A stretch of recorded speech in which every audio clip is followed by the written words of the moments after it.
Thank you, Mr. President. Members, this one is really hard for me. On Monday, many of you spoke very eloquently about a long-term staff member who we know is struggling right now with cancer. And he and his family, I think, were able to enjoy, and enjoy maybe is not, at least feel the respect that the institution gave him because he was able to hear it from us while he was still with us. We don't have that privilege today, and neither does Gabe Caswell or his family, because Gabe Caswell, a long-term staffer of this institution and consultant to both the Senate Public Safety Committee and the Assembly Public Safety Committee, tragically died this fall, unexpectedly, and he was young. He had a heart condition he was aware of, but it was not considered to be, we didn't expect Gabe to pass unexpectedly. Everyone who knew Gabe Caswell knew his deep warmth and love. Gabe had a family out of state, but here locally he had a chosen family. And he adored that family, especially his kids, who he parented as if they were his own. And he treated his friends like family and his colleagues.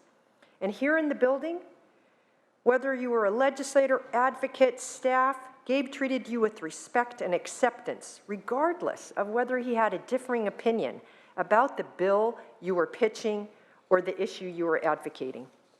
And consequently, everyone who worked with him loved him. I loved Gabe. During the 4 years that I chaired the Public Safety Committee, I never got a call of complaint about Gabe. And you know how difficult the issues are that we deal with in that committee. I first met Gabe when I was in the Assembly and he was staff to the Assembly Public Safety Committee, and I was on that committee. Like so many, Assembly member and Chair Tom Amiano also loved Gabe, and he posted many times after Gabe's death. And one of his posts described Gabe as a loving and proud gay father, great mind, and great spirit. Gabe was a dear friend and mentor to staff throughout this building, especially some of my personal staff, and he was very caring towards his public safety fellows, always willing to explain complex public safety issues or help a colleague or legislator with bill development. He loved this institution and everyone in it. How many of our staff tell you almost daily that they love coming to work? He always wanted and was willing to take on the hardest bills, reforms others were afraid to take on, the hot potatoes that, as we say, could burn you. But had those hot potatoes had the greatest impact on improving justice and improving people's lives, whether it was the sex offender registry, police issues, or so much more. Every major police reform piece of legislation that has passed in the last decade, Gabe was pivotally involved. And even though these were reforms, he had the respect of the very entities that usually opposed those bills, and he had an open dialogue with them. And so you really could, it allowed people like me who carried those complex bills to be able to negotiate in good faith because there was trust between the entities even when they opposed the bills. And it was because of Gabe's relationship. He helped thread the needle on difficult issues. He balanced due process with accountability, and he made sure that the voices of impacted people were heard. He was a straight shooter. He always spoke the truth, but he brought levity to everything, to every negotiation. His comedic timing and his playful sarcasm was immediately disarming. His laugh was infectious.